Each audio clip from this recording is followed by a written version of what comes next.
So we're here with Mr. John Ali. How are you doing? The National Secretary of the Nation of Islam. How are you doing today? I am doing well thanks to the teachings of Master Farad Muhammad and his divinely chosen messenger, the Honorable Elijah Muhammad. And and uh, b- before we start the interview, I know you and I spoke camera, but I'm just like this. I was a historian in college, and I'm just fascinated with just uh, our version of history. You know, like Black history, Black men in history, and I just want to say it's an honor to interview you. Thank you so much for sure. Well, the messenger had a saying which reads, the history of all our studies is best qualified to reward all research because from this springs the means and motives act most powerfully on the destiny of man. Mm. And uh, let's start from the top. You were born in Georgia and raised in Philadelphia, yeah? I was born in Avery, Georgia, and my parents brought my brother and I to Philadelphia when we were about 3 years old. And and why did y'all relocate from Georgia to Philadelphia? Well, I imagine my father did not want to live a plantation life. Mm. His father he was never a sharecropper. He had about 167 acres Mm-hmm. there in Georgia where he planted cotton, Mm-hmm.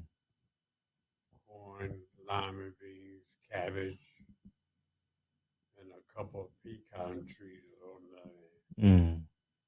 Mm.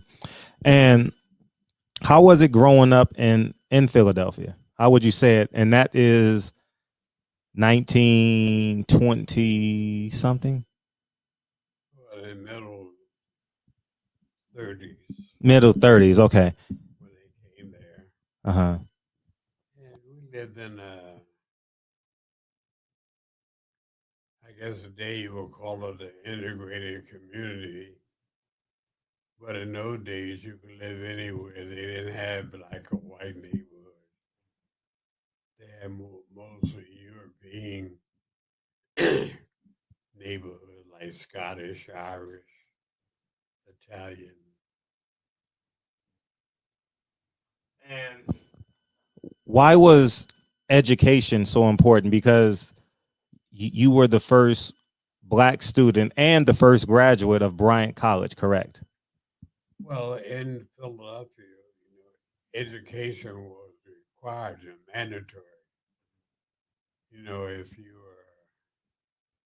were a youngster or a teenager, if you didn't have go to school, they had truant officers patrolling the streets, and you could be apprehended for not attending school until you were 17 or 18. And were there any options for you outside of Bryan College, or was Bryan College like your only option? Well, Bryan College was my choice. I had learned at Bryan College from White Colonel when I was drafted into the Army for 2 years. And he had told me, I remember him telling me that they had a college in New England, Providence to be exact, where they had an accelerated program for returning servicemen where they could get their degree for the 2 years lost serving the military, that they could get their degree for the 2 years lost serving the military. And at Bryant College, you majored in Accounting, finance, and economics. why why why finances and economics? Well, I knew there was a Jewish tailor in our neighborhood, and I remember his son talking about bookkeeping, accounting, and that interested me more than academic studies or industrial studies Mm-hmm. of medicine or sociology or the teaching profession. And you were the first black man to graduate from Bryant College. I was the first black person to attend there and to graduate, What year was that? although they didn't allow me to live Wow. on the campus dormitories. That was year 1948. And upon graduation, what did you do in 1948?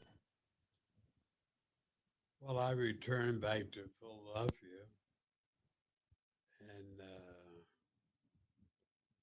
there was a black realtor there, and I agreed to set up a bookkeeping system for his business of collecting and managing landlords and tenants for for desk space in his real estate office. His name was Henry W. Reed. And you did that for 6 years, because you joined the Nation of Islam in 1954, correct? Well, I did all the way through until I left Philadelphia. So they still have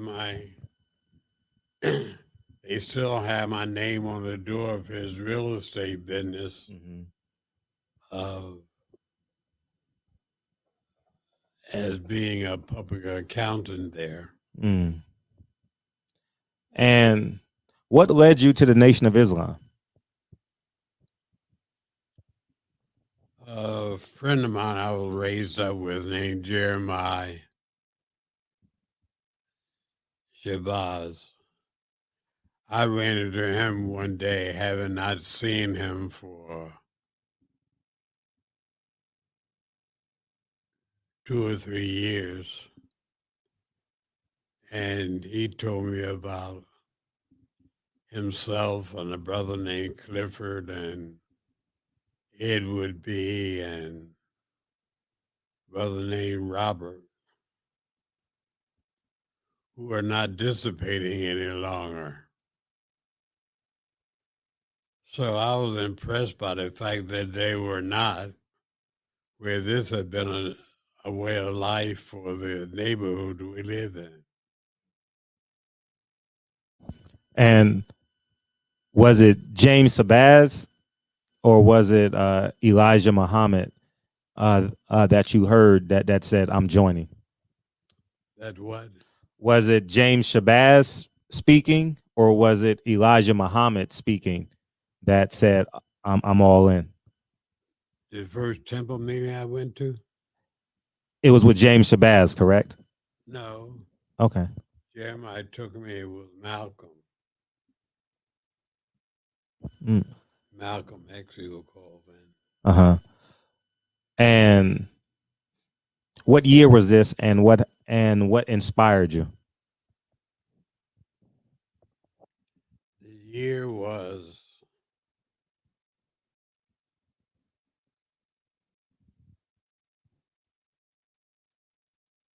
think it was 1950. And what inspired me, Jeremiah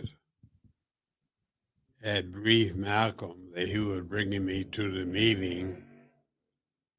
And in his greetings, he had told Malcolm of my background of never attending a black school and, that I was a person who knew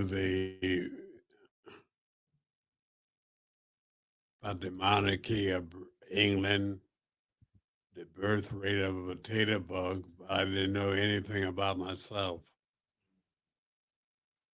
And so when I went to the meeting, Malcolm hit on those, included those subjects emphatically in his teachings.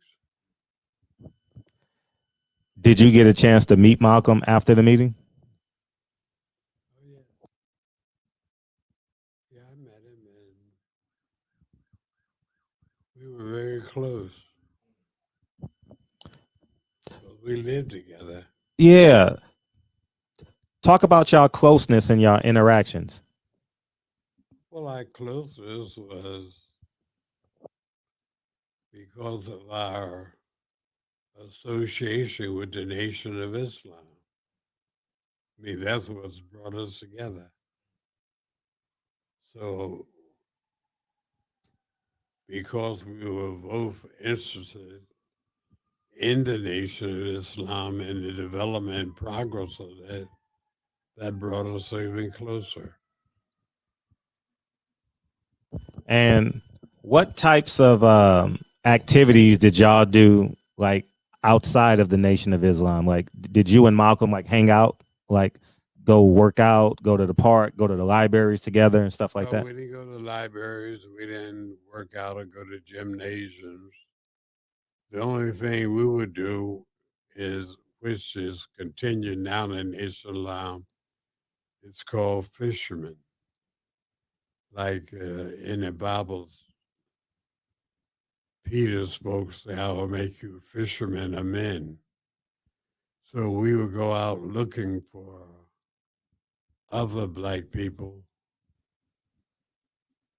to attend the meetings. How did y'all go about it? Just walking the streets of Philadelphia, walking the streets of Harlem? Is Well, we would walk the streets of Philadelphia or Harlem and talk to the people, as we call it, fishing. Mhm. You bring them in. We tell them that we were having a meeting on Wednesday, Friday at 8 o'clock, and Sunday at 2 p.m. And we would try to entice or induce them to come to the meeting on their own or with us. and in those meetings, Malcolm X would speak, and what would your responsibilities be? Either Malcolm was speaking, Jenny was all the temple's assistant minister who were called do what they call opening up, introducing these minister. And that was the case in Philadelphia. A brother named George was the regular minister there. But when Malcolm would come there from New York, he would introduce Malcolm. And what years were this? 19 from 1950 to like, or what year was this? Oh, from 1950s. So you and Malcolm spent quite a lot of time together. That's interesting. Well, as I said, we were friends Hmm. and we were housemates. You know, we lived in the same apartment in 25-46 in East Elmhurst, New York. And you told me before the interview you lived upstairs and he lived downstairs, or vice versa. No, we lived on the same floor. Uh-huh. There was a brother named John Albert X who owned the building, which was a duplex. he lived on the first floor and we lived on the second floor. And his mother-in-law lived in the basement apartment. What's the like a typical day for you living next door to Malcolm or Malcolm living next door to you? No, he didn't live next door. We lived in the same unit. Oh, y'all actually lived in the same unit with wives, correct? Yes. So what? Take your time and talk about that. Those. Yeah, it was a 3-bedroom apartment. He and his wife Betty had 1 bedroom. Me and my wife Minnie had another, and there was another brother who was assistant minister Malcolm named Edward. He had the other bedroom, but we shared common living Mm, and dining and kitchen areas. mm. Did y'all talk about like the Knickerbockers, Joe Louis? Um, No, we was discussing the teacher. We was all wow. our life was the teachers of the Honorable Elijah Muhammad, and that's what we talked about. Whether we were at home or abroad at a restaurant or somewhere, which we often went. The Temple had a restaurant in New York too, and we would eat, and that's what we talked about, the teachings on how we could get more people to attend the meetings. When did you meet Mr. Elijah Muhammad? I met him in 1954. We have what we call our annual meeting, Savior Day, where we're celebrating the birth of Master Farad Muhammad, who was the teacher of the messenger. Mm-hmm.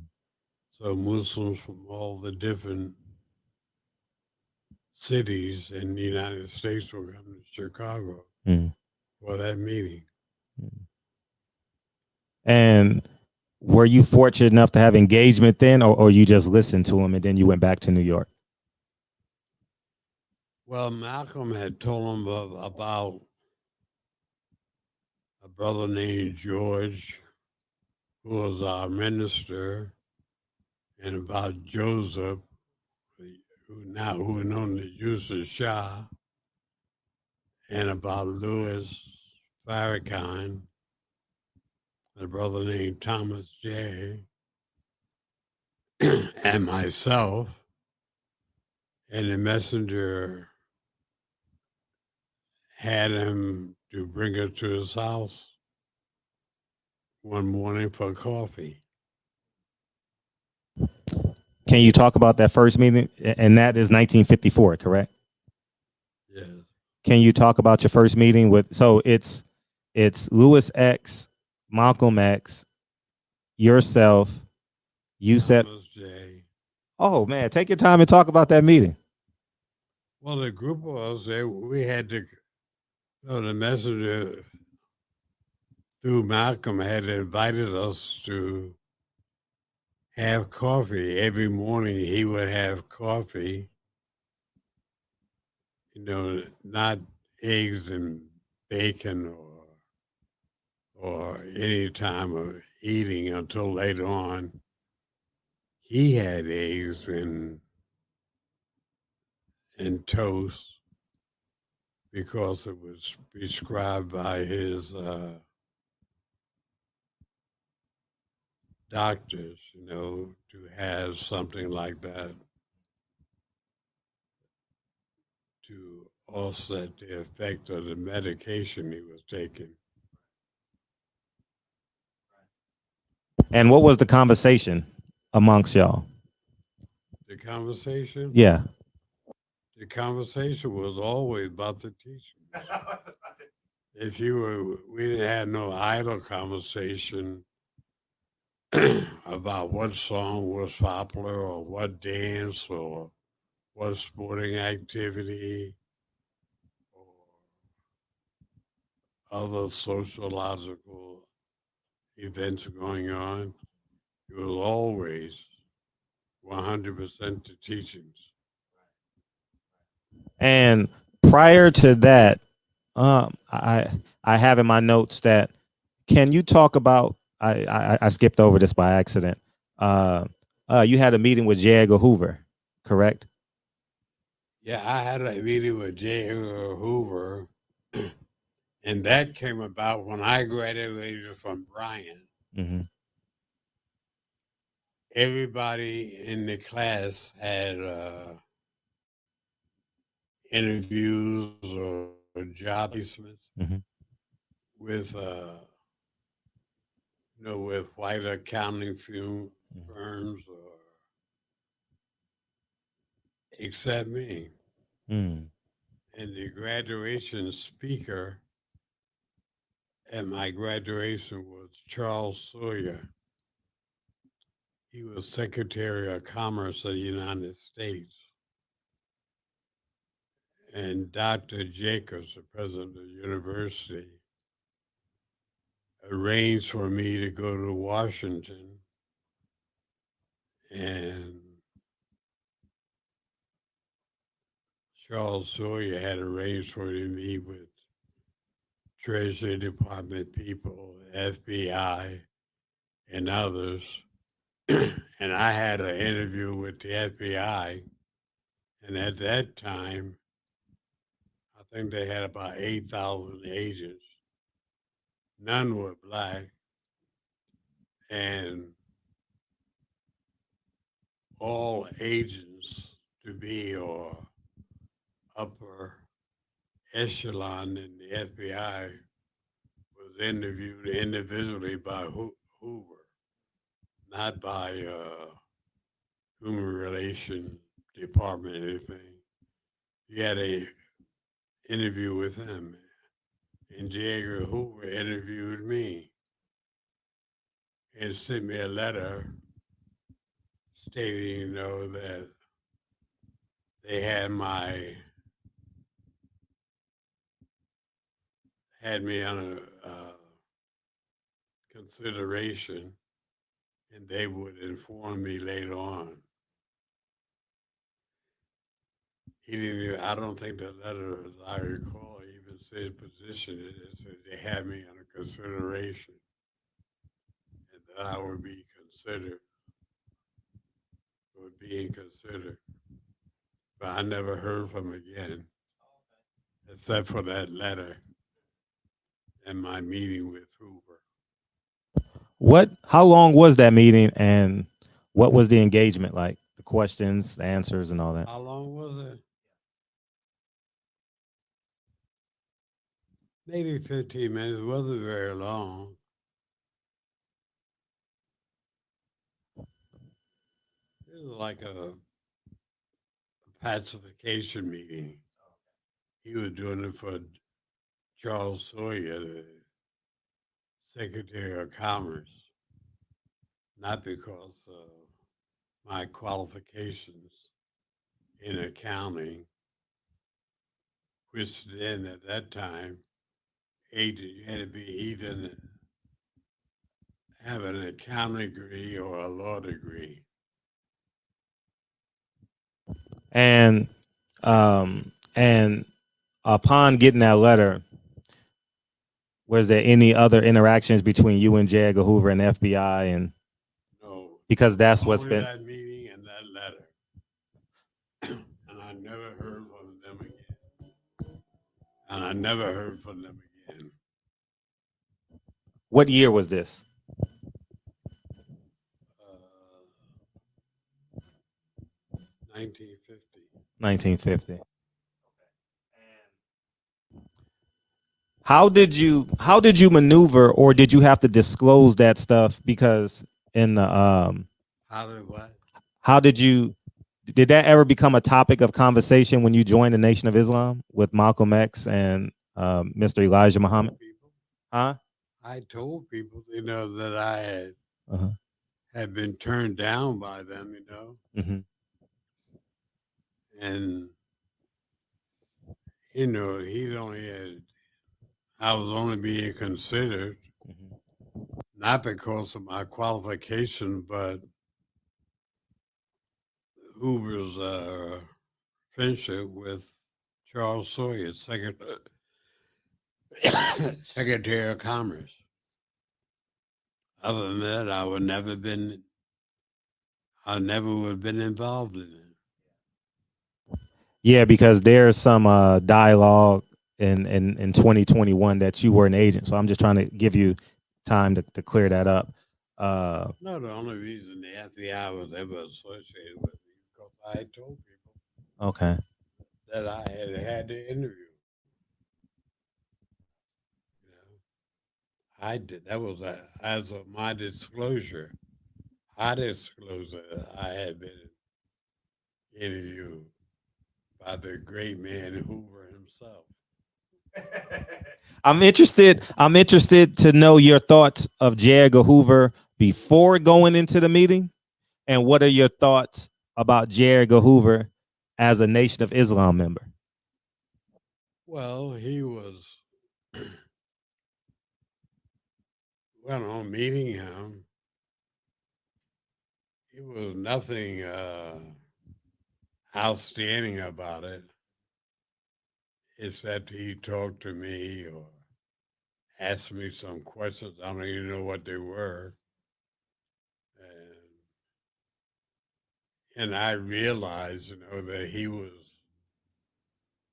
not overly interested in me or because of recommendation, but he was only doing it as a courtesy to a fellow cabinet ranking member.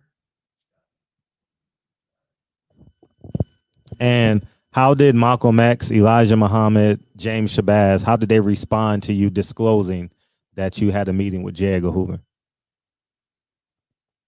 That's accepted. It was the same like saying, I bet Dr. Norman Vincent Peale, because the messenger, he was not apprehensive about the FBI, even though they had us on surveillance since the 30s, because, he taught they were devils. So it could have been Norman Vincent Peale, who was a very prominent white preacher, or Hoover, or any other white. They were pockets on the same pants. No, he wasn't apprehensive to say, "Ooh, FBI." You know, I'm going to steal that analogy from you moving forward. Pockets of the same pants. I'm going to use that. I appreciate that one. So how many years did you and Malcolm live together? I think 3 or 4, From 1950 what till 1957 to 1960. did did anything stick out in any type of like his marriage, your marriage? He had kids by then too, right? No, we were friends. Nothing Okay. outstanding. We were brotherly, Mm-hmm. because that was the major Muslim activity, association with another Muslim. You either go to their house or we go to a Muslim restaurant, to eat or have coffee. No, we didn't go out socializing in other establishments.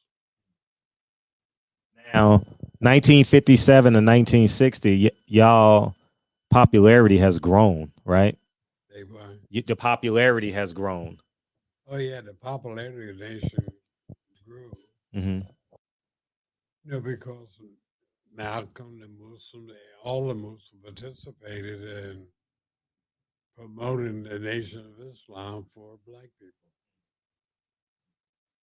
And Because before then, it was considered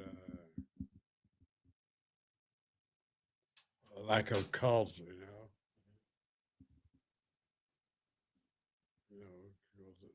Baptists and Methodists and AME prevailed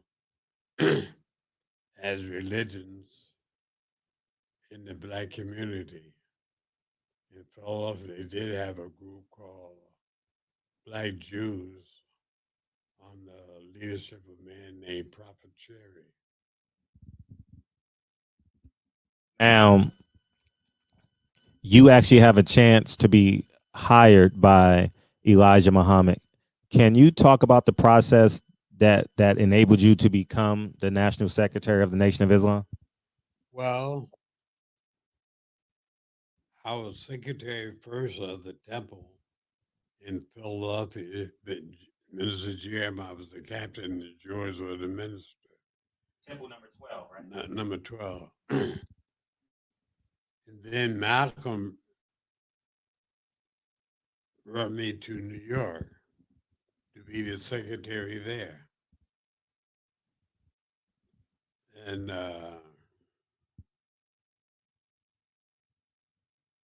no, he told a messenger we were doing very good. In fact, Philly 12 and New York number 7, they all were doing good. Mm. What's your job? And Malcolm gave the credit to himself, Joseph, who was the captain, and myself was as a secretary. I was a single out. It was single as a unity of labors working together.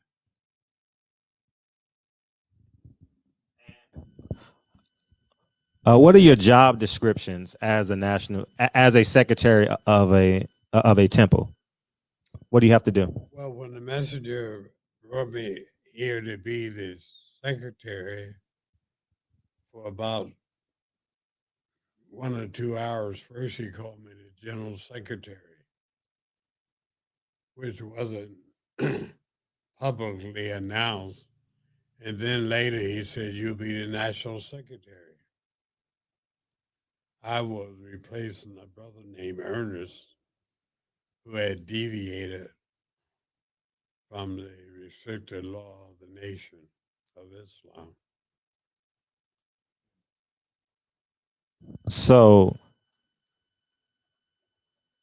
what else do you have to do as a national secretary? Do you travel with Mr. Elijah Muhammad? Or do you act as a person of security? Do you? Well, mainly,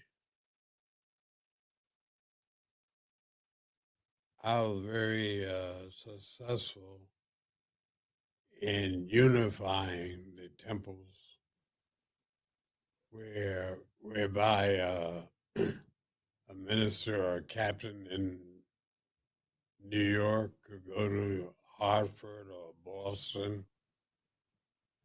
as the system was the same. Adherence to the teachings of the messenger. Very simple, wasn't nothing complicated. Uh-huh.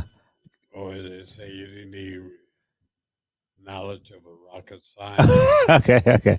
Did you? Because anyone could be a minister, or captain, Mm-hmm. or secretary. What's the pay? Can I ask you what's the pay like? What was what? The pay. The what? The pay. PAY? Yeah. Can you talk? Can you disclose that? Well, there was no no pay. We lived off what they call charity, because the messenger position was, and even to the in revenue service, that he wasn't working for a salary. God appointed him.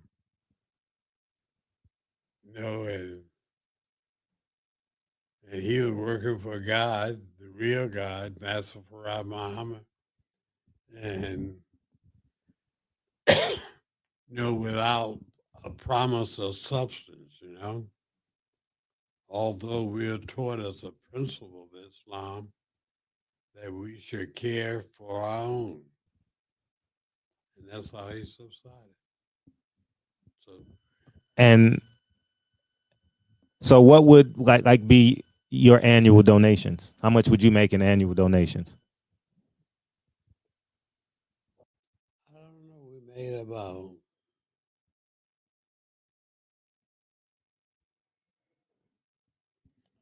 I don't know, it varied, you know. It was, as I say, there was no set amount, you know. So I suppose about that time,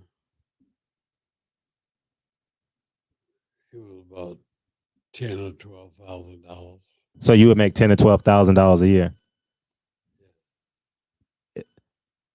Is that is that enough to live on in 1960, 61?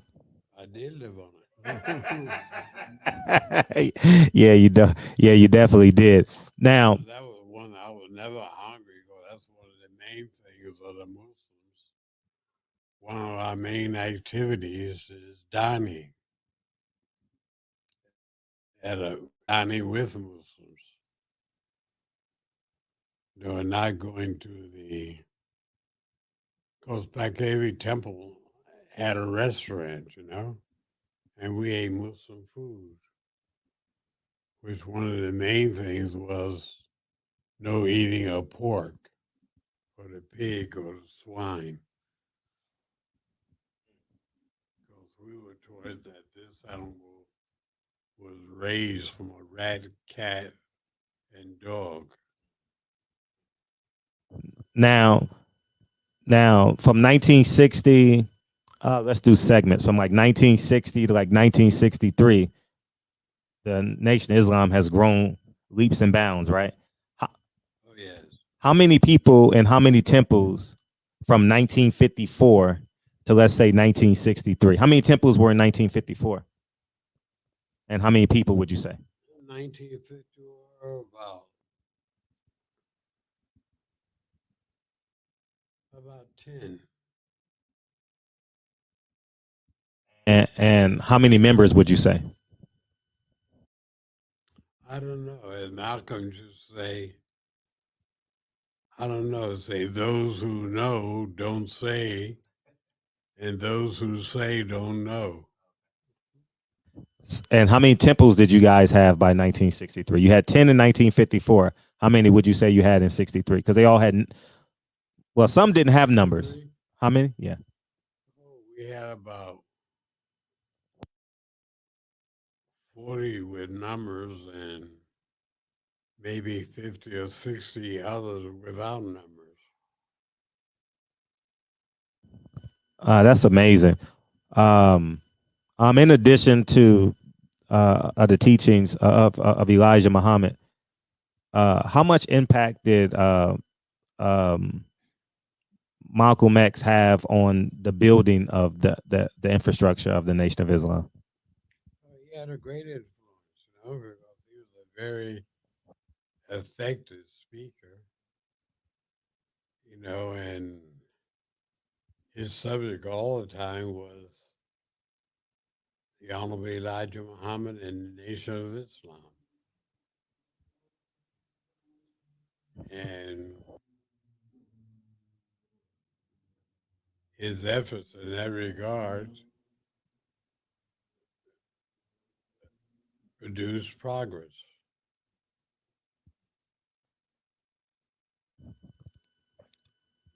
What's the relationship like in that whole from like 19? Because now you're the national secretary. What's the interactions between you and Elijah Muhammad? Are you guys talking anything other? All we talked was the teachers of the Nation of Islam. Really? That's what he talked with everybody, always. Really? All day, his waking moment till he went to sleep. Wow. We didn't talk about how the Cubs are doing or the Dodgers or Chicago Bears or the Blackhawks hockey team or Marvin Gaye or you know which singer was popular or song. It was always the teaching, nothing other than that. Not even a word. Where's Louis Farrakhan in all this? He was Louis X then, but where is he in this mix? He has his temple in Boston. But Where's Louis X in all of this mix? he was in Boston. That was Temple number 11. And he came in and started following the teachings of the messenger. Only thing I disagree with him today of his claiming to be a successor to the messenger. But other than that, he was teaching the teachings of Islam as taught by the messenger. We'll jump back. He didn't have an ego of self in the teachings. He didn't have an ego. He didn't have any of that self promotion of himself in the teachings, his ego. Are you insinuating that now he has an ego? Yes. Mm. He tells you that himself. Oh. Can't hear you. Can't hear. Yes, he tells you that himself. So what's the difference? We have ministers in every temple. Mm. You know, I mean, in every city around the country. In the major cities, and none of them promoted themselves. They promoted the messenger, dead or alive. Right. What's the difference between Louis X and Louis Farrakhan outside of the self promotion? What's the difference? Yeah. What's the difference? The difference is self promotion of self as a successor to the messenger. Why didn't you follow Louis Farrakhan when he started? When he I didn't follow Farrakhan or even the messenger's son Wallace or any deviation or orthodox Islam. I followed the messenger and still am. Do you believe that Louis Farrakhan has alternative motives? Do you think it's I'm just going to ask the question straight. Do you think it's just for profit, or do you think it is a version of the Nation of Islam? Well, he promotes it as a way of life, Mm-hmm. And he does benefit from it because the people support him as a leader. Mm-hmm. Mm-hmm. Would in your opinion, do you think Elijah Muhammad would approve of what Louis Farrakhan is doing today? Why can't it? He wouldn't approve because he taught that he was the last of the messengers or prophets. He didn't teach that or because I was closely associated with him, or Jeremiah, or George, or anyone would be his successor.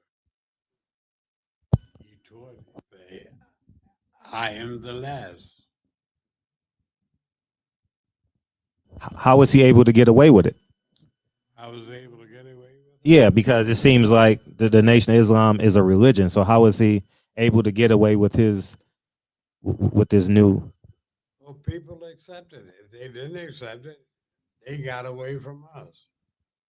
Because you didn't go along with his teachings, we tell you to leave. We put you out.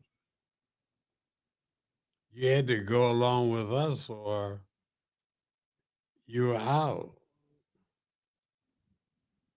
That was all over the country. Everybody knew that. If you don't want us, don't be around us. No, because we were not some club or gang or anything. He taught Islam as a righteous way of life. So y'all put y'all put Louis Farrakhan out. Is that how it went? Put him out? No, we never put him out. Okay. But if he or me or Jeremiah or anyone did anything deviation, you would get time out. 30 days, 7 days, or for fornication and adultery, a year.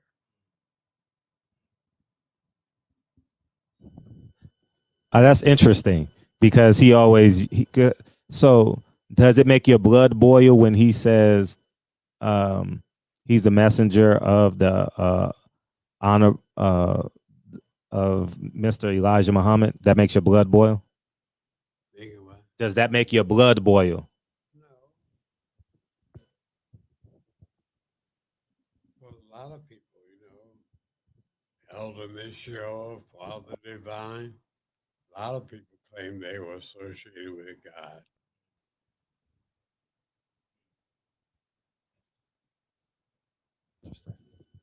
All right, let's digress back to the 1960s. Let's go back to. We'll probably come back up again. Um, how's the dynamic between because we're going to get to 1963 and we're going to go on. How's the dynamic and relationship? Because Malcolm X referred you to Elijah Muhammad, so the relationship in 1960 was solid as a rock. Yeah. Solid as a rock. And so from 1960 up until 1963, the relationship was strong. Relation. And in 1963, when um, Malcolm X says the chickens have come home to roost, Elijah Muhammad did not approve of that. He didn't approve. He didn't approve any minister because he had sent out a notice that he sent out a notice to the effect was, I'm paraphrasing, people know what I'm teaching, and we don't have any comments on the president's assassination. And so we shouldn't comment on it. He said they know he teaches a white man is the devil and America is doomed and all that. In fact, he even wrote a statement.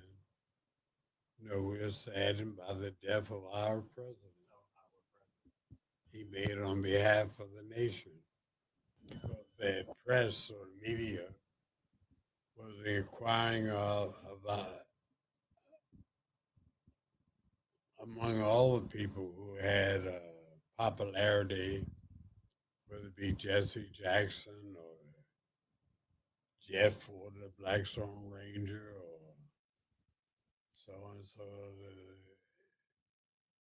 Alpha, Omega, they were trying to get their comments. Um,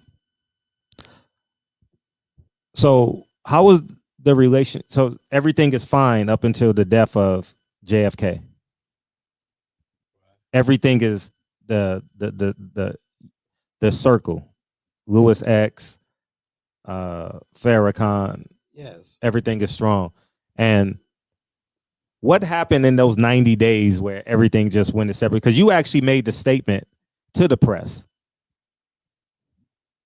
Yeah, Yeah. but Malcolm was suspended for 90 days. And just before his suspension would have been up in February, we have our annual convention. And that's when he deviated. Because I imagine he didn't want to have I guess, what he would consider humiliation or just sitting on the sidelines. Because he had always been the one who would introduce the messenger. And he was a very fiery orator, and he would fire the audience up. And I imagine his loss of that prestige, he felt humiliated. And he made those comments um, about Elijah Muhammad, correct? He said that he had extramarital affairs, correct? I think he did. I didn't keep up with someone went out, that was it. You know, he didn't keep up with their Mm-hmm. activity. He might have said a lot of things, Mm-hmm. about not only his personal life or about the teachings of other people. When he made those comments about Elijah Muhammad having sex with the secretaries and fathering kids, um, how did that make you feel? It didn't make me feel anyway. In fact, about it didn't make me feel anyway. In fact, about it now, I was following his way of life. He still taught a righteous way of life, despite his associations. It didn't change the teachings. I mean, it was still true, and then, now, and in the future. Yeah, because I actually walked in your home and you still following the teachings of Elijah Muhammad.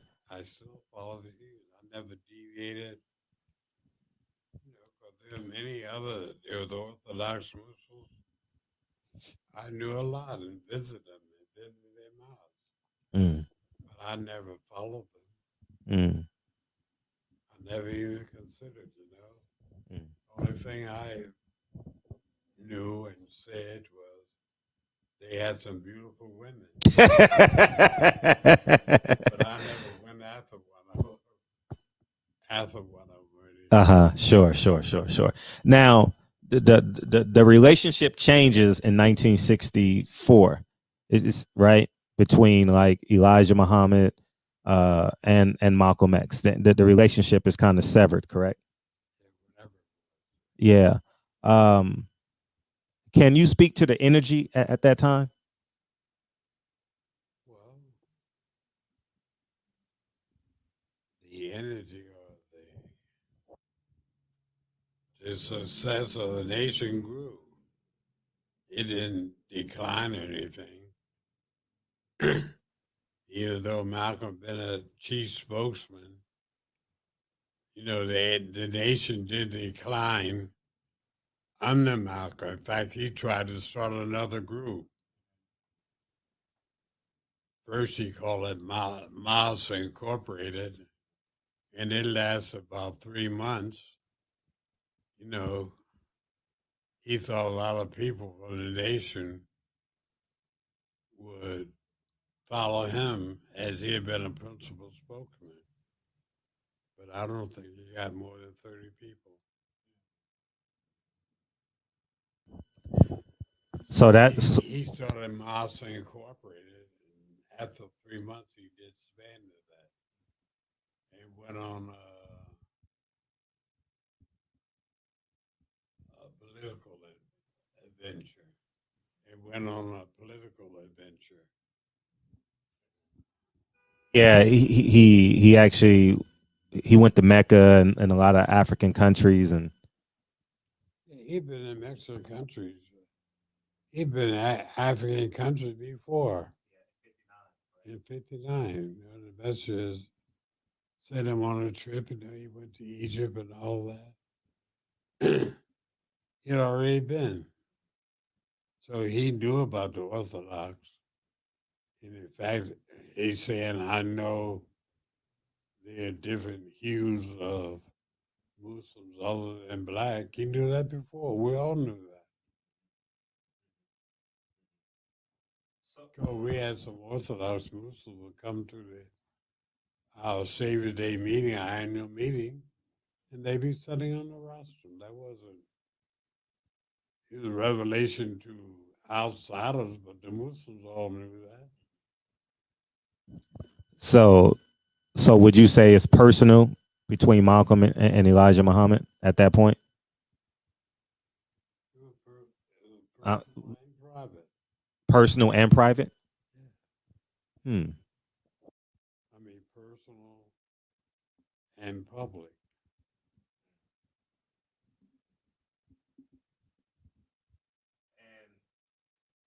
And Because you couldn't oppose his teaching unless you oppose the Honorable Elijah Muhammad.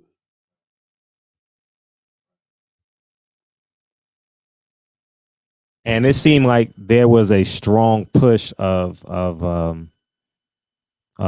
when Malcolm made those statements about the secretaries. It seemed like collectively y'all stayed together and Malcolm was like on the outside. Yes, as I said, I think Malcolm, he tried to form a group. I think he got about 20, 30. The people then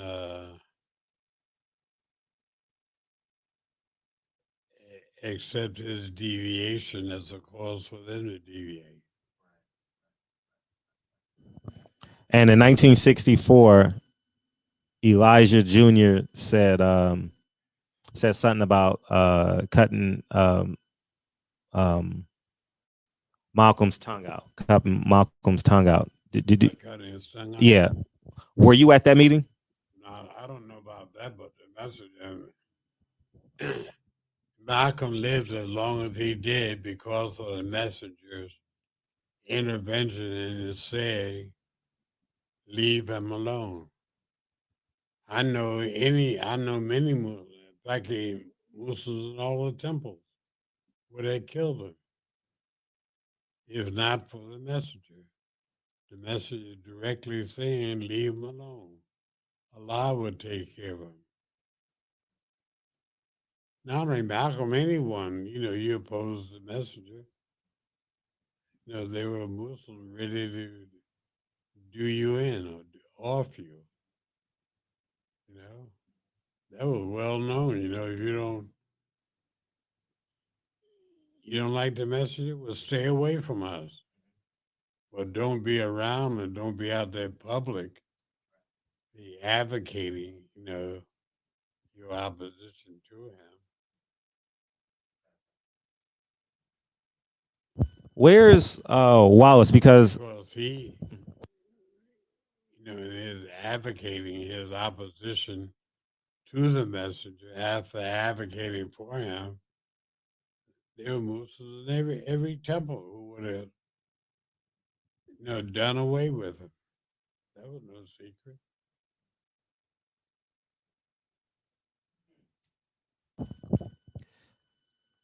and he knew that, mm-hmm. In fact, he even said, he knew the Muslims would do it. And they asked him why. He said, because I taught it. He did what you did.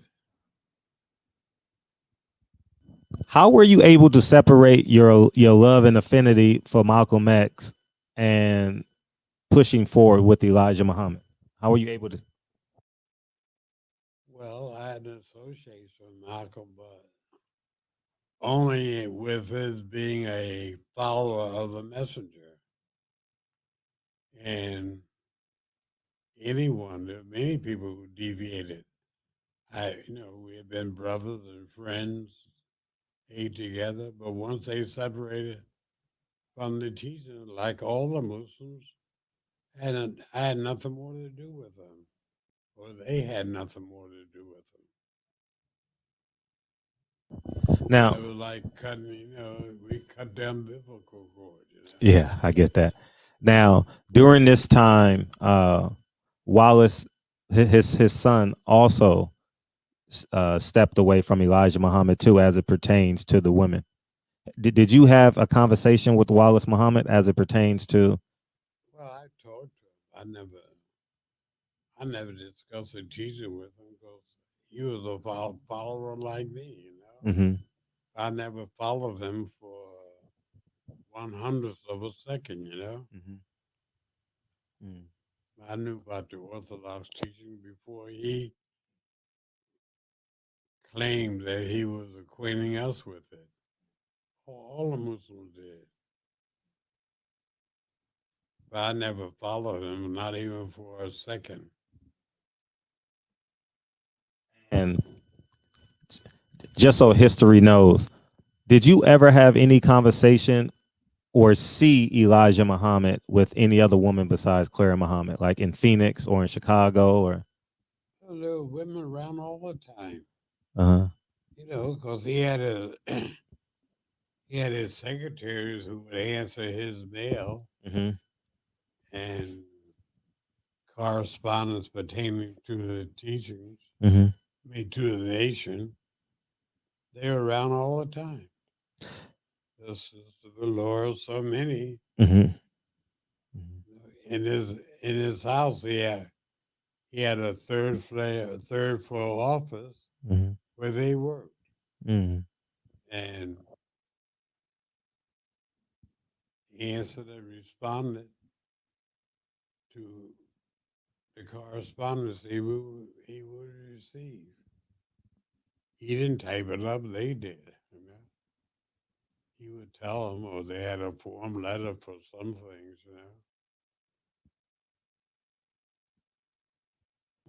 So you so I so you you never saw any like outside like sexual chemistry or anything like that with the secretaries or anything like that, Like flirting or flirting or romantic interest. No, never. wow. Okay, where's I was around them every day. yeah, you're around them every day. Do you believe that he had kids outside of Clara Muhammad, the 8 he had with Clara Muhammad? He did. Mm-hmm. Is that, if you don't mind me asking, is that wrong or right? It was right for him. I don't know about for me. I mean, that was his personal life, which he was entitled to, and he exercised Mhm. it. That didn't make his teaching Bless wrong. you. Mm-hmm. No, it wasn't. Mm-hmm. Didn't change the aspect of his teachings Okay. of being the truth as we accept it. Mm-hmm. Now, if every Muslim can you have more than one wife in the Nation of Islam? But in Islam, you permitted. No, in the Nation of Islam, because I I'm remember. saying Oh, I'm sorry. Islam as religion generally Mm-hmm. permit for what we teach that. We know that. Mm-hmm. In fact, about it, when Wallace came into power, he taught it. And I remember brother Rahman Ali, who is or was Muhammad Ali's brother. I saw him one day coming out of our bank we have on Stony Island, the Guarantee Bank, and he had to say, "Oh, brother, all praises are due to Allah." And he was always very enthusiastic, vocally and emotionally. And I say, "Why are you so happy, brother?" He say, "Oh, the chief minister talking about Wallace. Wallace says we can have more than one wife." I say, "Well, if you're that so happy, you can be happier. You can have my four, because I have enough trouble with one." That's funny. So, So I never thought to have more than one wife. Some brothers did. In fact, one of the messenger's son, he had two wives. He had a white wife and a black, Nathaniel. mm, I so, never, mhm. I never thought to have one. So just to put a bow on this, and then we'll move forward. Um, when you look back on this, do you see it as right or wrong with him having um, 8 kids with Clara Muhammad and 13 with other women? I, yeah, Mike. That was his life. Uh-huh. No, because we taught you can have more than one wife, Mm-hmm. but he never advocated for the general public of the Nation of Islam. Mm. That's interesting. That's interesting to me. But he taught it. You can have Islam permits that. Uh-huh. That's the law of Islam. Mm-hmm. but he advocated monogamy. You had one woman, which I agree. I may agree with. I may be tempted to have some sad side affair, but I never wanted more than one wife. As I told Rob, one is enough and gives me hell. I don't want four doing the same thing. Right, right. Right. One is definitely enough. Why did why did they get suspended? The women who had his kids. Why did who? Why did they get suspended? And were you in charge of the suspensions? Why did who get suspended? His secretaries, the ones that he impregnated, did they get suspended or timed out? I don't know the term. And I don't know if they were suspended or not, but every temple, the minister and the captain, Mhm. they could give you, suspend anybody. Got that. Mm-hmm. Got that. Locally, that's the way the temples are run. Mm-hmm. The minister comes, either a brother confess, you acknowledge either by confession or by discovery. What was discovered? They would go before the captain, minister, and secretary. If you committed adultery and fornication, you were put out for a year. Um, you just made me think of another question because you said that. How how come did Claire Muhammad approve of this or no? Approve of what? Of the all the other kids? Do you know of? Well, I know as far as her personal life, Mm-hmm. she always said to anyone or who would talk to her, I know my husband met a savior. That was her position until she died. She didn't oppose him. She didn't say because of these other women, which I imagine she had knowledge of, you know, she stuck with him. What does that mean? My husband's not a savior. What does that mean? Huh? She, Claire Muhammad said, "My husband is not a savior." No, she said, I know my husband met a savior. Met a savior? Yeah, referring to the messenger teaching master Farah Farad. Muhammad. Gotcha. Gotcha.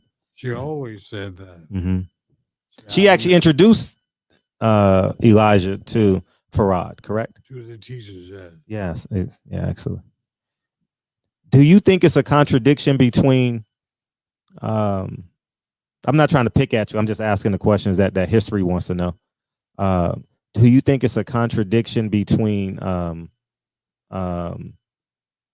what he did and say like you got suspended for a year in 1970 or 69 because you wasn't following?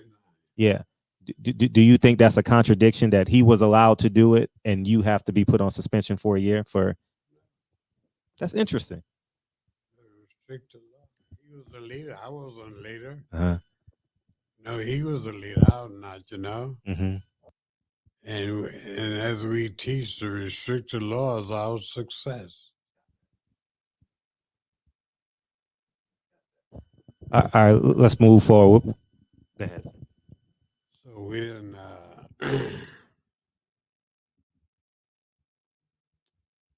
because many things he could do, I couldn't do. He could call all the laborers in for a meeting, at his will. I couldn't do that. It's the way of organization.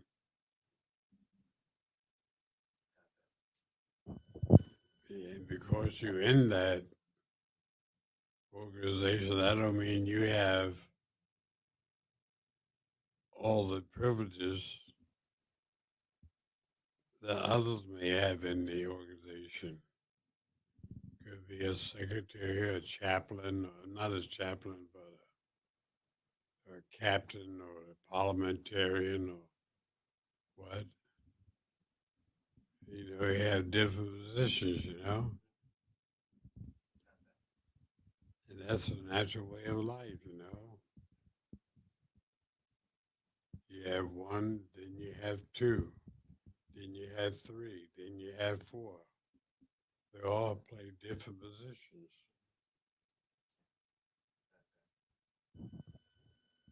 Now, and now we're moving towards 1965, the assassination of Malcolm X. Prior to um, prior to like 3 or 4 weeks prior to his assassination, um, there were FBI documents that said that you were in Los Angeles. Were you in Los Angeles? Oh, I know you've been all over, but what I'm saying is when they said that, and Malcolm X said in a speech as well, and the FBI said that you took a plane. Help me out. Correct me if I'm wrong. You took a plane from Chicago to Los Angeles to follow um, Louis Farrakhan when he was going to meet with When he was what? when he was going to meet with two of the former secretaries that was in Los Angeles. I don't know about that. I know because Farrakhan was meeting out there. No. Did I say Farrakhan? I meant to say Malcolm X. Malcolm X in 1965, in January of 1965, he went to go meet the two secretaries. I don't know. No, the reason why I asked was because But I had nothing to do with it. you wasn't there. No, I wasn't. You didn't catch a plane from Chicago to Los Angeles. I may have, but nothing about that. Okay, because I'm just gonna give you time to elaborate and clear your name and all that stuff because you don't go online, so all this stuff is online. So I'm gonna give you a chance to talk about it. They said that, and the FBI documents say that you took a plane from um, Chicago to Los Angeles, and you followed Malcolm all throughout Los Angeles. I never followed him in New York. You know, we might rode together. Uh-huh. But I didn't follow him around like a lab dog. Because the documents say I went along with him. Mhm. I might have been a few steps in back him or ahead of him because we were brothers, you know, not because I was following him or I had him under surveillance.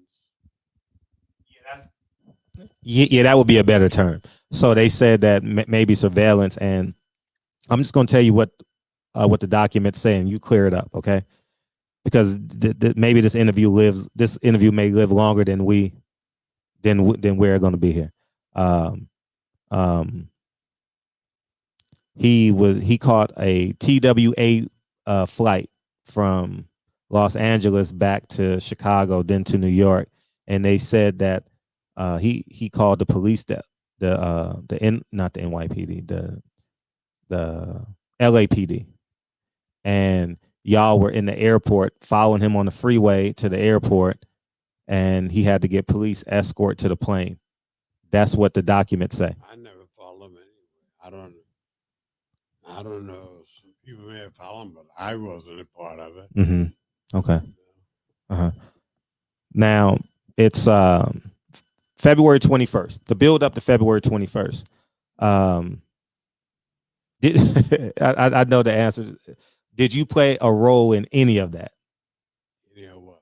They said, I'm telling you what they say online. I'm giving you time to clear it up, right? So, did you know Thomas Hayer, William Bradley, and all those guys? I may have met him. I don't know. I did. Mm-hmm. I went around all the time. Mm-hmm. Mm-hmm. And I may have known him by sight, but I never had no personal relationship with him. so you never met Thomas Hayer, you never met William Bradley, and I may have met him. Okay, like got I said, I went around all the temples. got that. And I would meet brothers and sisters and all. You know, I didn't Mm-hmm. hide. You know, they would come up and speak to me, Mm-hmm. or they pass by. I would speak to them. I salam alaikum. They would Mhm. reply, Mm-hmm. alaikum salam, or Mm-hmm. like that. How about Linwood X? Did you know Linwood X? I may have. May have didn't know him. Okay. but I didn't have no agree with it. I knew a lot of it. Mm-hmm. All of it. I was the national secretary.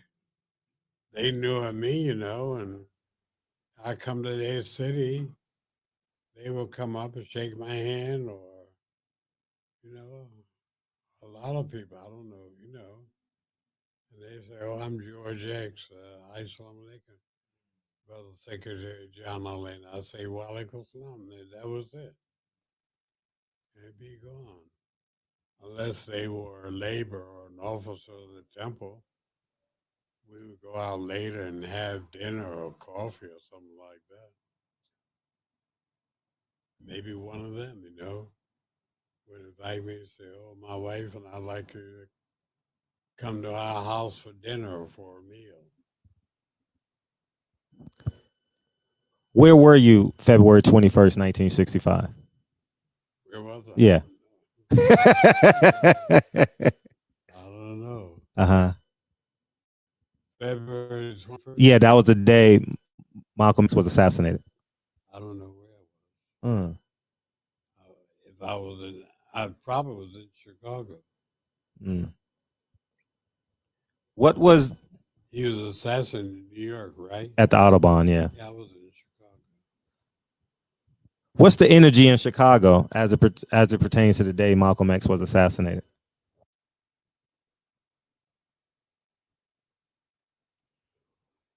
Indifferent, like I said. His assassination did not affect the Nation of Islam. In fact, we grew. You know, our followers didn't decline. I don't know, maybe it might have been somebody left, but there were no great discernible deviation, people going away.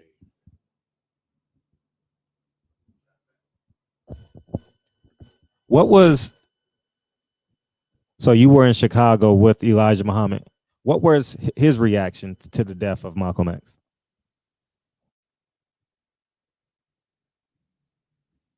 His reaction was, I imagine he was sorry of any one of us deviating because that's what he taught, the truth. Now you accepted the truth. Why are you deviating? No, you don't deviate from truth. You deviate from falsehood.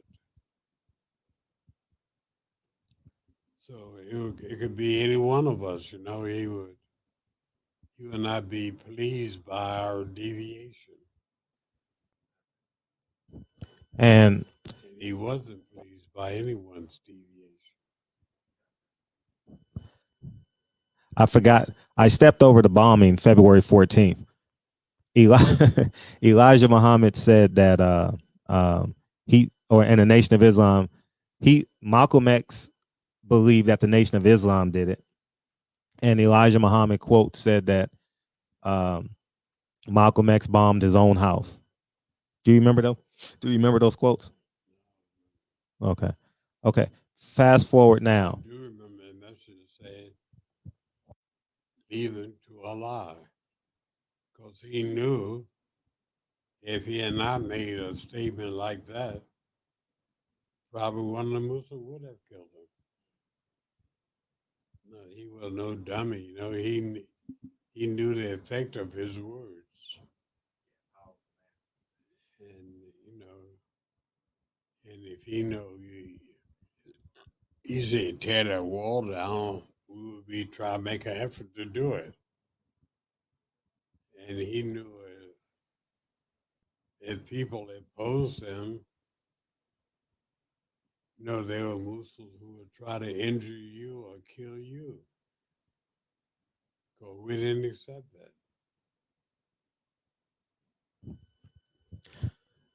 that. Um, so the nation grows 1965. What's the energy now pushing forward? So basically Malcolm X is not one of y'all and y'all just keep going forward. It seems like is that the summary of it? Like anyone who left, if they were not one of us, they left. We didn't have a association with Hmm. you. You'd be you. That would be what we call a hypocrite. We said you had to be one of us, and now you're not one of us. We don't have any association with you because we are taught by the teachers of the messenger and the Holy Quran. You don't associate with hypocrites.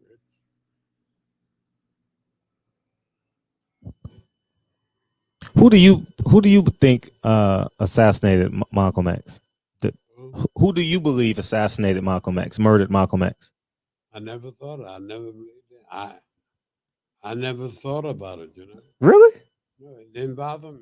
Why should? Why should it? Really? Why should I'm, it? I'm I'm I'm I'm fascinated that it didn't bother you.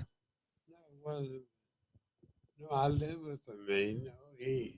He deviated, and I know anybody who's against the messenger, they put their life in jeopardy. I mean, that was anyone. There's a lot of people who deviated, came in, believed, or deviated because of weakness. If you did because of weakness, we put you out ourselves. And you just went out because you didn't believe. That was it. But if you went out on your own, but you didn't have no animosity or seeking the avenue of revenge, we had nothing to do with you. I get that. Um, there's some. I'll tell you what they because you don't go online or stuff like that. You told me there stuff that say obviously J. Edgar Hoover played a part in it. The government. I can't. Oh, I'm sorry. J. Edgar Hoover played a part in it And what? in the assassination of Malcolm X. J. Edgar Hoover, Oh, I don't know. NYPD, and they also said Mosque number 25 in Newark. I don't know. Yeah. I don't know.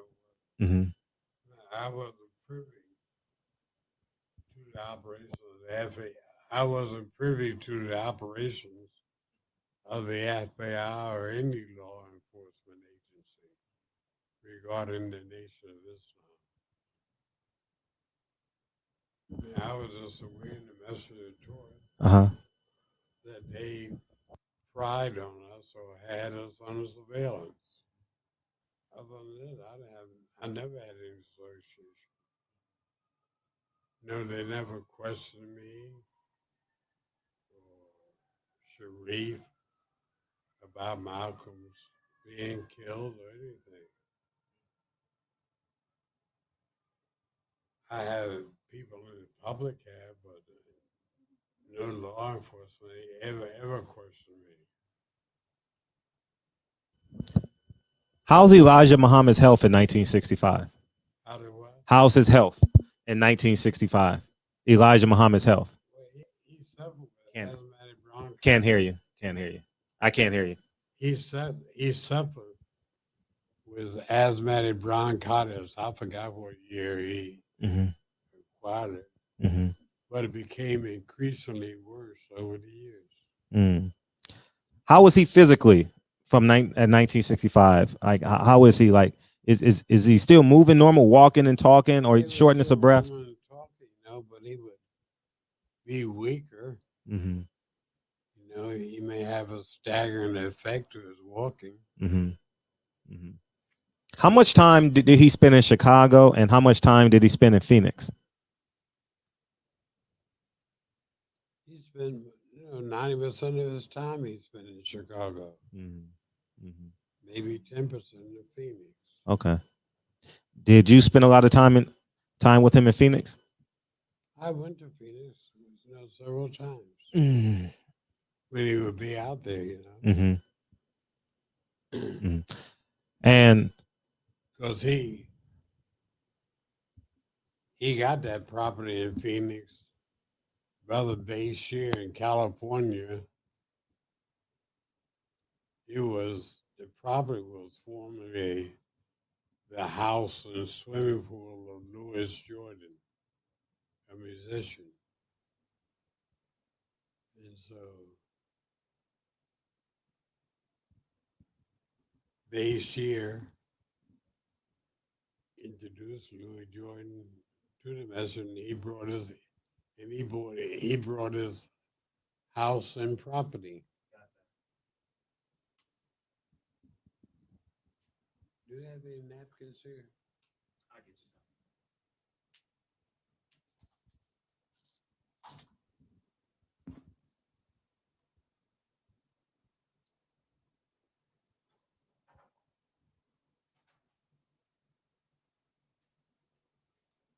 some.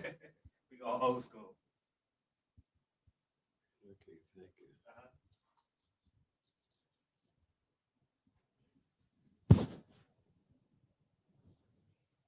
If you want more.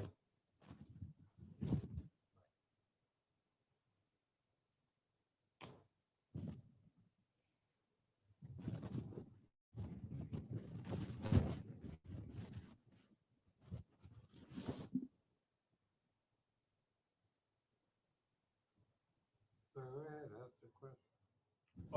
Oh, I need the mic. So I'll wait.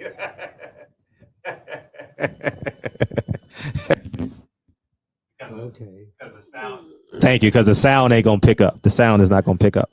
How are the businesses doing in 65? How are the businesses, and how much property does he own at this time?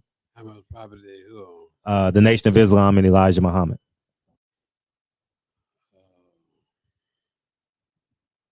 How are they doing? Yeah. How are they doing, and how much does he own? How much of the property? They were doing moderately, because he like all businesses. We as blacks we had a fallacy of not supporting our own. So the businesses had to struggle.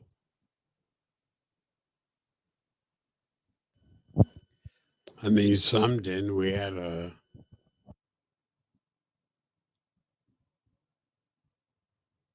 the farms.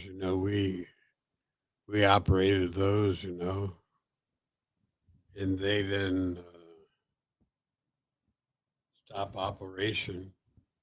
The nation supported them. We didn't start and stop. Everything we started, we expanded on. Did you, while being a member of the nation, did you ever think like the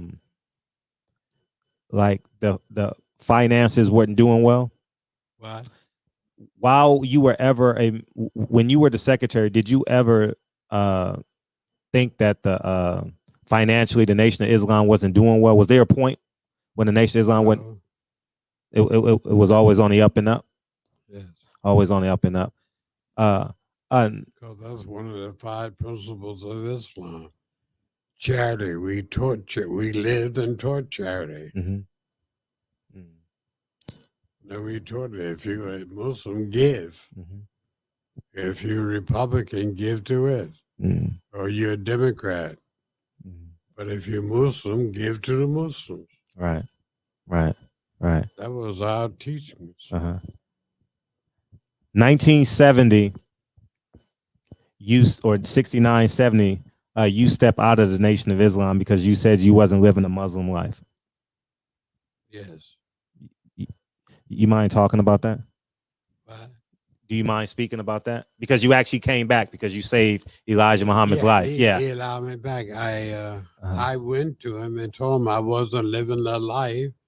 I told him, here I am living your life and not living the life. So he didn't ask me what was I doing anything. He said, well, brother, you got a year at the temple. He didn't ask me because he knew us all, So he gave me a year out. What do you do in a year when you're not allowed to go? So are you allowed to go in the temples at all? No. So what do you do? All your friends are in the temple, right? So what do you do? What do you do? Yeah, what do you do? I'm curious. You live your life. You know, I had no, I went to restaurants. You know, I mean, I didn't go partying. I didn't go to dances or like that. But I did the same thing I was doing, except I didn't go to the Muslim restaurants. We had the Salam and Temple Number Two restaurant and bakery, clothing store, cleaners. I just didn't associate in those things. Did you ever consider joining another religious group like Christianity or anything like that? Did I never consider? Yeah, when you were out for a year, did you ever No, consider? I never considered joining Christianity. Huh. I mean, I wasn't a Christian because I joined. Like a day call you a Christian. If you live in that community, if you're an animal, so they call you a Christian. Yeah. And you came back in 1970, correct? That's a great story. You mind sharing that story? Elijah Muhammad was in the Bahamas. Yeah, he was in the Bahamas, and I arranged for a jet aircraft to bring him back, to bring him to to Mercy Hospital. Excuse me. To bring him to Mercy Hospital. And it was a private jet. A private jet, right? Yeah, that's an amazing story. And I was able to convince the jet pilot. I didn't know him, but speaking on the phone, which you say is quite a story, to convince somebody I didn't know, not recommended by anyone, to convince him to take his aircraft out of not just fly, say, to Fort Lauderdale from Miami, but to fly out of the country. Right. You need a passport and all that. To another country. Allah bless me. Allah was speaking. I don't know how I did it because I didn't promise him any wealth or anything and never met him. To get him to go on a weekend away from his family out of the country to pick the messenger up. And that saved his life. Well, he said it did. And January of 70 or 71, you're back in the Nation of Islam. Are you back as a national secretary? No, back. Not as secretary. Just as a member of a temple? A member of the nation, right. What temple were you going to in the 70s then? Temple number 2, Chicago. Oh, Chicago. Oh, you were still living in Chicago when you were suspended. Okay, thank you for that. Now, 1972, Clara Muhammad passes away. Can you speak to that? Well, she was a messenger wife, and all the Muslims respect her for her position. She had the respect of the followers of the nation. How would you summarize Clara Muhammad? How would you summarize her? I summarize her as being very devout and devoted to her husband.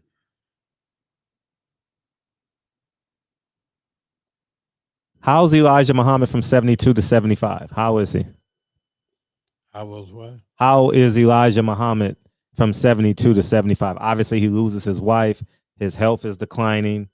How is he from 72 to 75? He was still teaching, strong as ever. Really? As long as he could. Under those circumstances, he never deviated. He didn't become less of a teacher or setback or sat on the porch in a swing or out on the beach sunbathing. He still is taught as strong as if you saw him in 73, 72, or if you saw him in 69 or 65, he would teach him that you. He had no idleness in him regarding the teaching. He was always teaching. He was never less enthusiastic or more enthusiastic. He was always on a high plane. Strong man. Strong. Strong man. And did you see I know he was a strong man and spoke, but did you see moments of his health failing him, like in his quiet moments? Well, asthma bronchitis, he would get coughing spells, you Mm-hmm. know. Mm-hmm. I saw that. Mm-hmm. Got that. And in And 19 that se- and that will weaken him, you know, physically.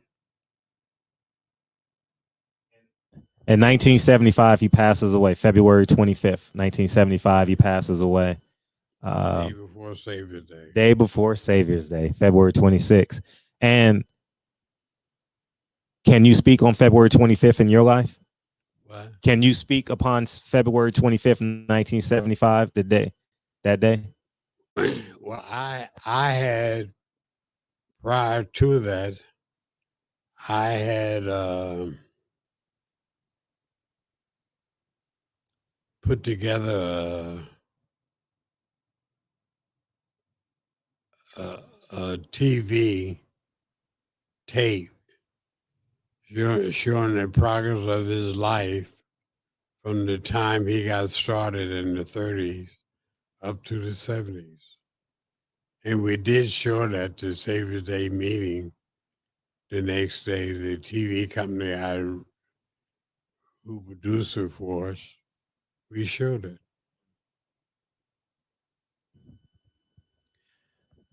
There are some members of the Nation of Islam that believes he's still alive. You believe what?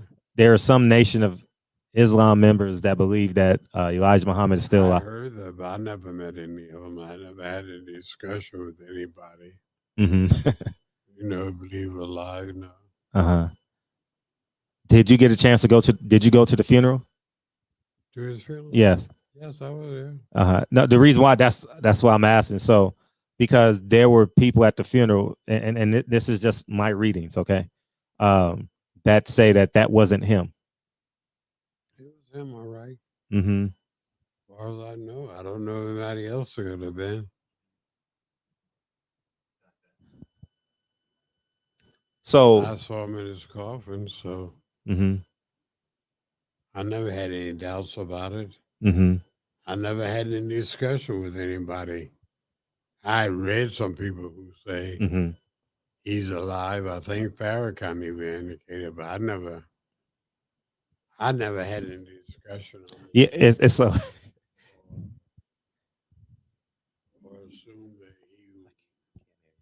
Or assume that he wasn't, that he hadn't passed, you know. Mm-hmm.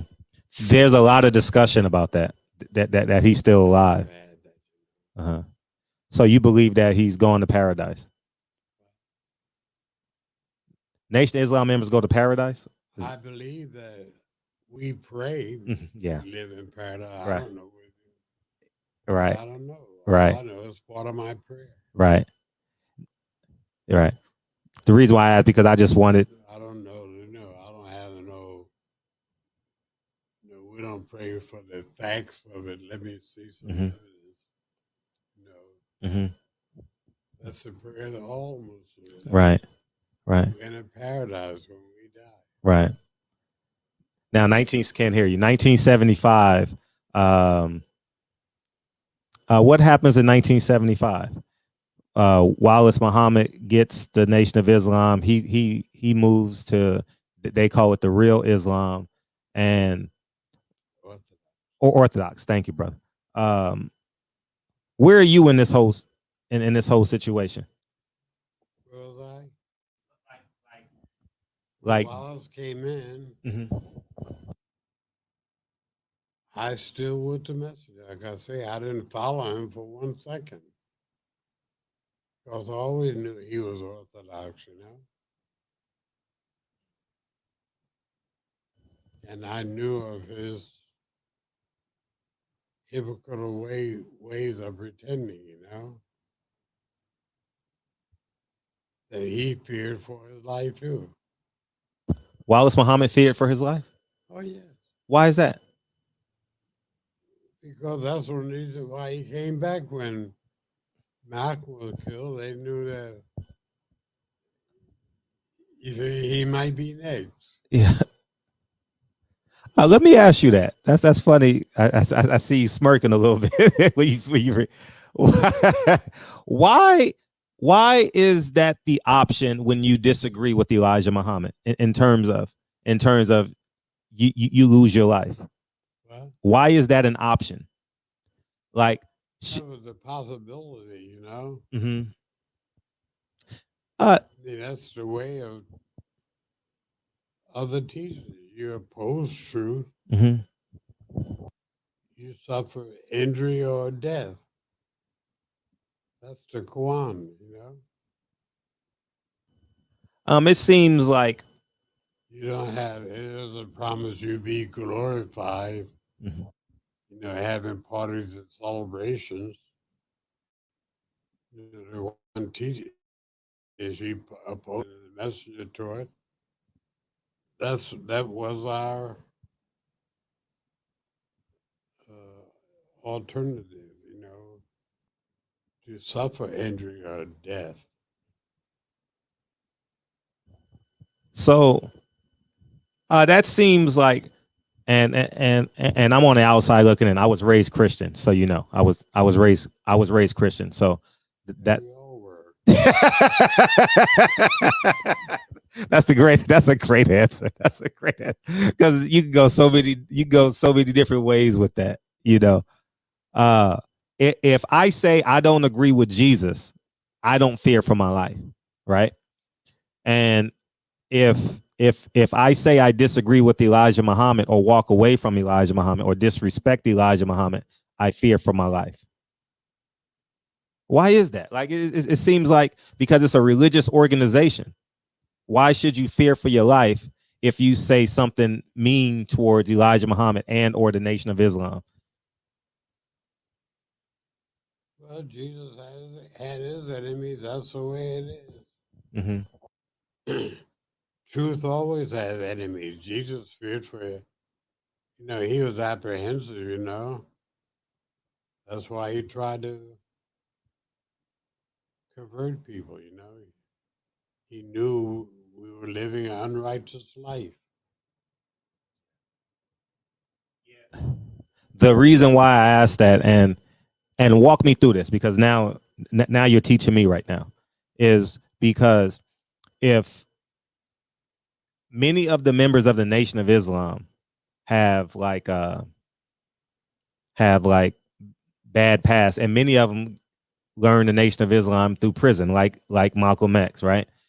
And how can you go from prison to the Nation of Islam and let's say you take a step back, can't the Nation of Islam re-heal that person?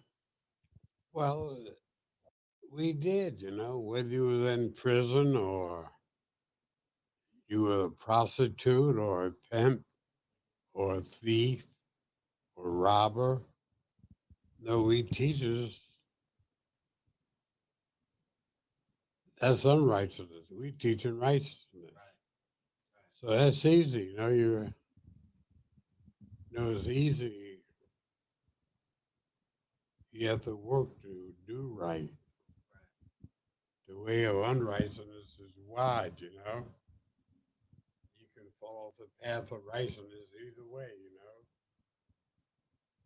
It's straight and narrow, but unrighteousness is all the rest. You're right. I just struggle with that notion if because I think we're all flawed human beings. I think we're all not. I think we're not all not perfect, right? I think you make a mistake, I make a mistake, and sometimes the mistake isn't fixed in one day, 1 year, 10 years. Maybe it takes 15 years. I don't know. And I've because I go to New York I spent a lot of time, even though I lived in California, I spent a lot of time in New York. And the sentiment is, if you say anything disrespectful towards Elijah Muhammad, your life is in danger. And I think like that's kind of contradictory when I meet you and I say peace be unto you, right? Is that? And then if I say no, I don't, follow me on this, right? If I don't like Elijah Muhammad because of maybe I don't believe in organized religion, one, or maybe I believe that he had extramarital affairs and that doesn't align with me because I believe in monogamy. How does that? It seems like it's. I don't want to use the word contradiction, but it seems like that's a fault. You understand what I'm saying? Like, because we're all flawed. We're all not perfect. What? We're all not perfect. You know? We're not perfect. That's why we, in our prayers, we pray, I'm trying to be upright. And I do confess my fault. So, oh Allah, please grant me protect against all my faults. This is our prayer every day. We pray that we are perfect. Because I'm perfect, I don't have to pray. I'm God already. Because only God is perfect. So we realize that when we say, I'm trying to be upright. If you're upright, you don't have to pray to be upright. You're already it. And that makes you a God. He give you a better understanding of God. It's not something spooky residing on a cloud, 10,000 feet up, where even though we vetted missiles and things, and they fly satellites, none of them have run into this mystery God that we say is up there.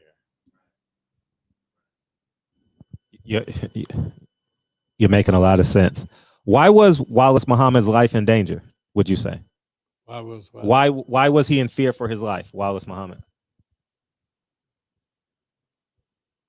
Well, he knew the teachings. He was born in the nation of Islam. He sure was. He knew this is the expectancy of a hypocrite. It wasn't new to him. I see the conviction in your eyes when you talk about that. He deviated before and came back, and he knew the fate of the others who deviate. You know, Nation of Islam got a long history.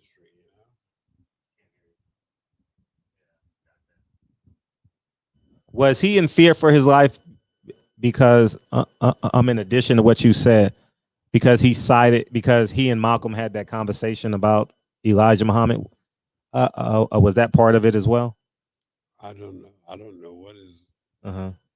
No, I was an associate. I knew him, but Mm-hmm. I never had any discussion with them about the teachings or anything. Got that. Got that. 1975, he takes over Savior's Day. Muhammad Ali speaks. Louis Farrakhan speaks.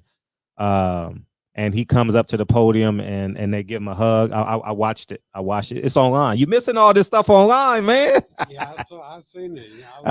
You were there. You were there. Yeah. I didn't. Uh-huh. I wasn't there, but I did. Uh-huh. What happened? Because Louis Farrakhan says, "I will follow you, my brother." What happened there? What happened? Barry Wallace was very clever, and he knew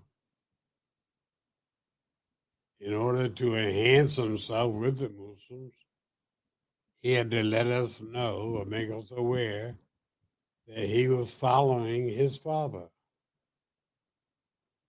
Because at that time, people were grieving over the messenger. And for him to He couldn't say, I'm gonna not follow my I'm not following my father's teaching. I'm gonna do them with that. He knew people sane and crazy, would be out, off with his head. He was not a dumb man. He was smart. He knew that. He was that smart, and so he didn't do it.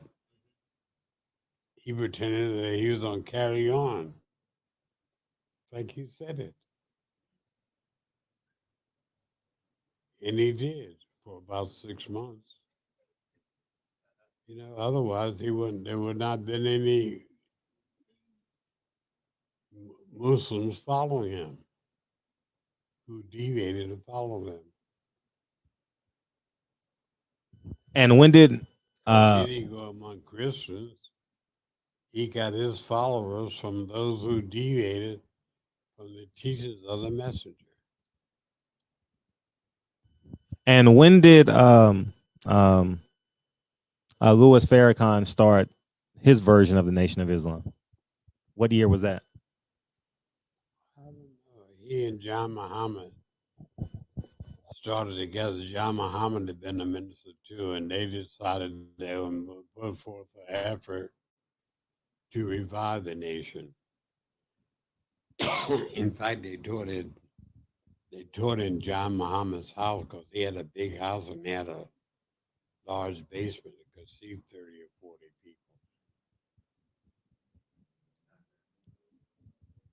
people. What year was that?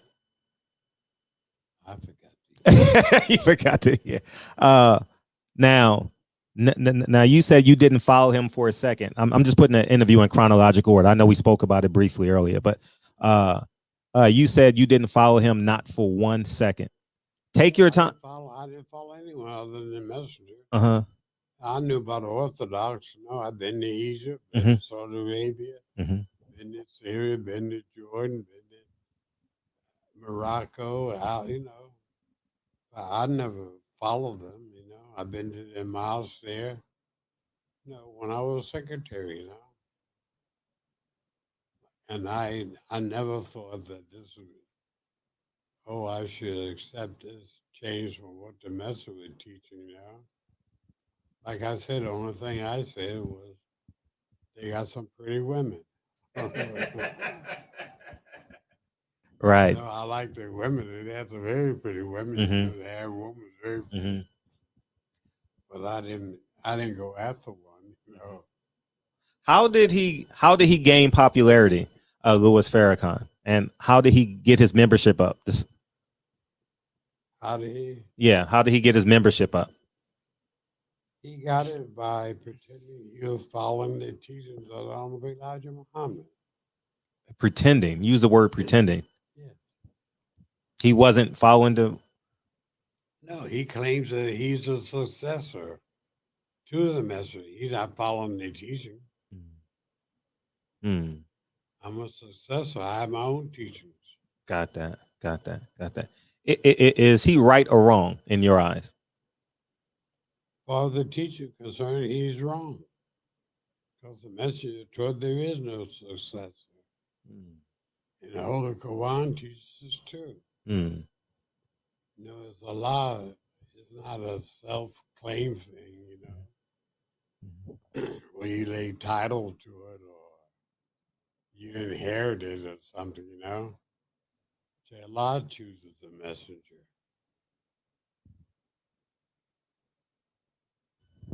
Do you think it's more of a job, or do you think he's Nation of Islam?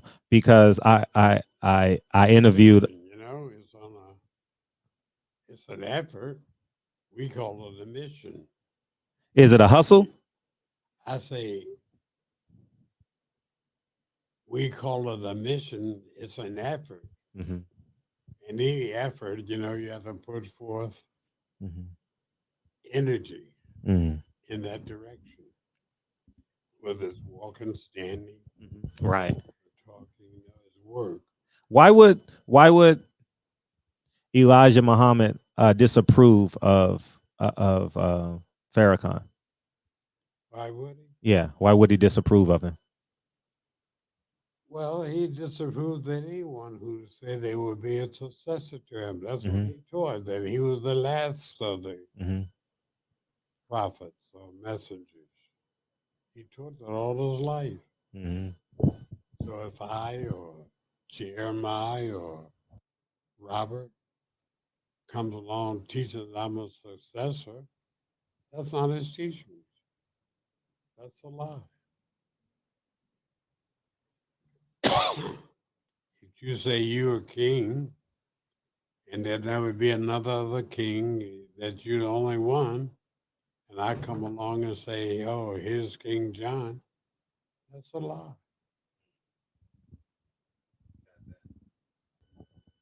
So, do you believe that Farrakhan can lead his members, Nation Islam, to paradise, or do you believe Louis Farrakhan can lead his members to paradise? I don't believe anyone can. It's up to you. Oh, I get that. Those are the individual, I get that. Uh-huh. I get that. What would you? Follow him. I don't think he can lead me. That's up to me to live a righteous life and Mhm. pray that I am in paradise. Right, right, right, right. That's between the individual and God. How often? We're about to wrap up. How often do you get to see Louis Farrakhan? Do I see? Yeah. Oh, I haven't seen him 2 or 3 years because I don't go to his meetings.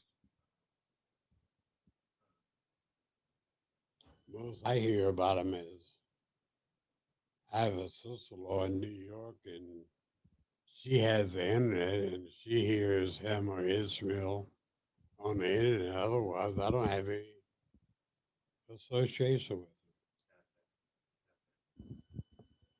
I'm not an enemy. If he would see me, he would probably hug me, all like that, you know. And when I say hug, get a Muslim embrace. What do you want history He to? knows I was a good follower of the message. What would you want history to know about Elijah Muhammad? That he was the greatest leader and teacher the black man in America ever had. That's it. What would you want history to know about Malcolm X? About Malcolm, Yeah. I'm not interested in history. Uh,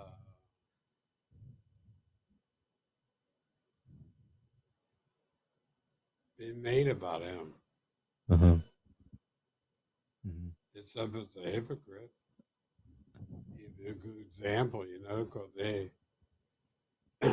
in the Quran and Bible they have examples of hypocrites, and Mhm. he'd be a good example of a hypocrite occurring in our time. Mm.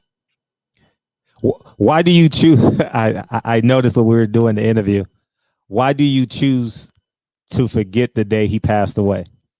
That why? Why do you choose to forget the day he was assassinated? You say, "Oh, I don't remember that," but you remember everything else.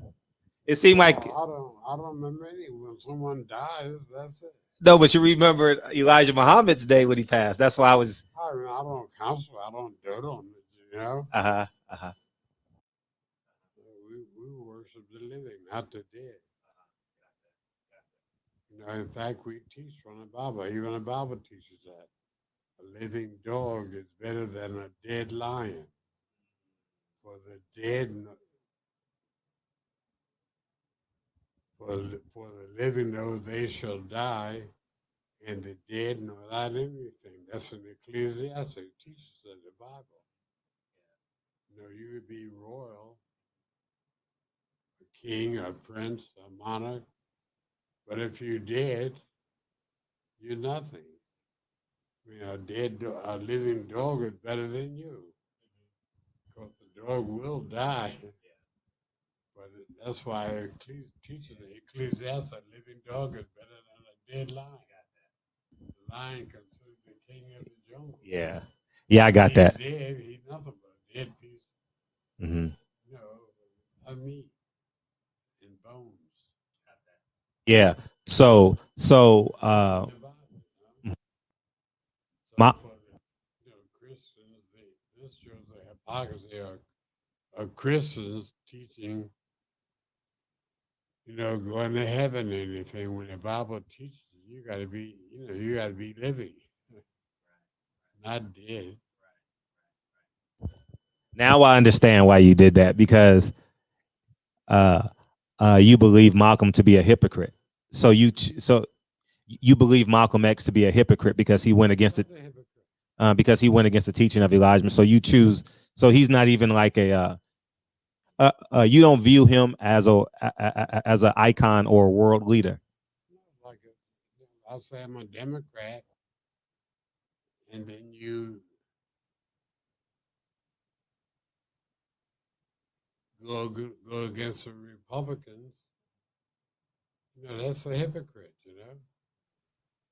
Or if I say I'm an American, and then I go fight for Hitler, that's treason. Deviation is not looked upon favorably by anyone, whether it be political or religious. In politics, they call it treason. In religion, they call it hypocrisy. That pretty much sums it up. And I just my final take on it is everyone deserves a second chance, a third chance, a fourth chance. Like yeah, like imagine if that was you and I was interviewing you at 94 and you said those words about Elijah Muhammad and the women and the money and the businesses. I would say you deserve a third chance. You deserve a fourth chance. Oh, yeah, like I said, and I pray it's true. Mm-hmm. I turn myself to thee, oh Allah, I'm striving to be up. I'm not upright, and I do confess my faults. So in order to confess a fault, I must have made a fault. So please grant me protection against all my faults. We acknowledge it. We're making faults all the time. Because we haven't reached the position of being perfect. Because if I'm perfect, then I'm talking to myself. I'm a God. I'm a God. Right. So the Muslims realize that, we don't have that spookism. We're talking to some entity out in the atmosphere somewhere. Did you ever have any conversation with Betty Shabazz after the death? After the death? Yeah. After the death? Malcolm's death. Did you? No, always before. Always before. How about I never asked you about Muhammad Ali. How was your relationship with Muhammad Ali? I can't hear you. It was good. I say it was good. He was a great asset in terms of building the nation as well, right? He was a great asset in terms of building the nation as well. More he was known, people, they respect him for being in the nation, and they followed him more as a boxer than as being a religious man. Right. What do you want the world to know about John Ali? How do you want history to remember you? I want history to say this boy lived and now he's dead. He's dead, but he did live. That's it. And what are the embellishments they want to put to him, that's up to them. That's up to them. Yeah. I think we spoke about the notions about that on the line and all my research. And that's why I think it's a pleasure that I had the opportunity to interview you. You know what I mean? And because honestly, 50, 70 years now, when people go to this interview, they get to hear it in your own words. You understand what I'm saying? And I think it's just important that that they have the opportunity to do it. And I thank you for letting me come down here and interview you, man. I'm only doing what I've been doing all my life since I accepted the teachings of the messenger. Is promote him and his teachings. So can't hear you. They all. You got to push the mic towards you. Since I accept him accepted him in his teaching, I never deviated.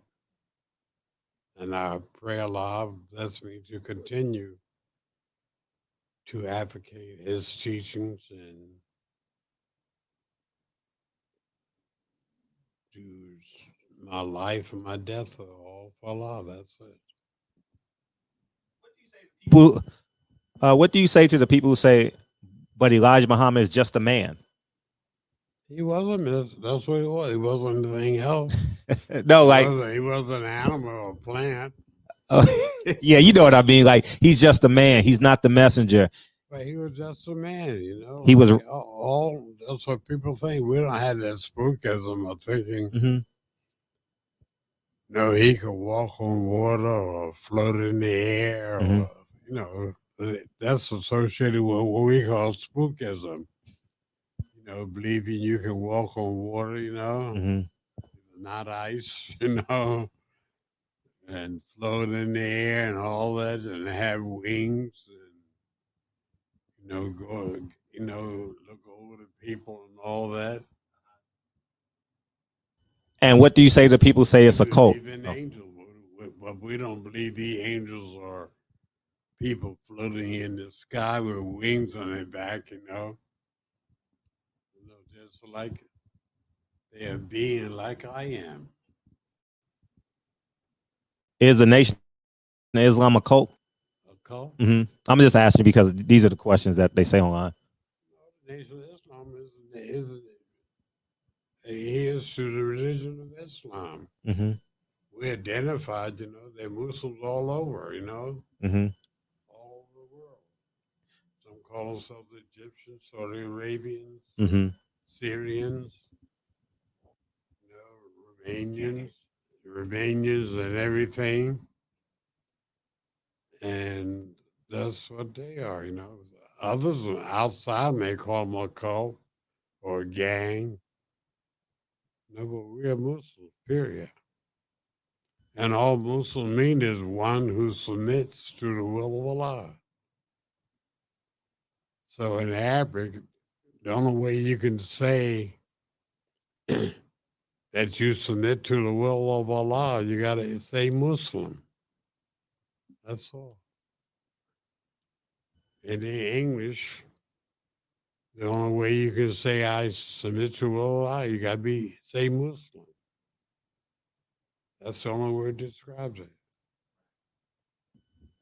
And there's also my final question. You keep on inspiring more questions, man. That it was for profit.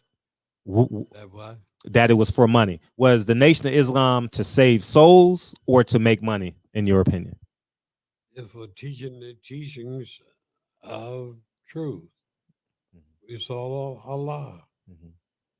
The message, Internal Revenue Service tried to, attack the messenger in that position, but he successfully stated he was put on the mission by Allah. And you can't tax on employed by him. I appreciate you, man. I thank you for doing this, man. And any final words? Because you're talking to future generations now. Any final word you want to say? All I could say, I pray Allah that I live and die the death of a righteous Muslim. And that everyone else does that. Thank you. And I appreciate you. Thank you. Thank you. Thank you, Mr. John Ali.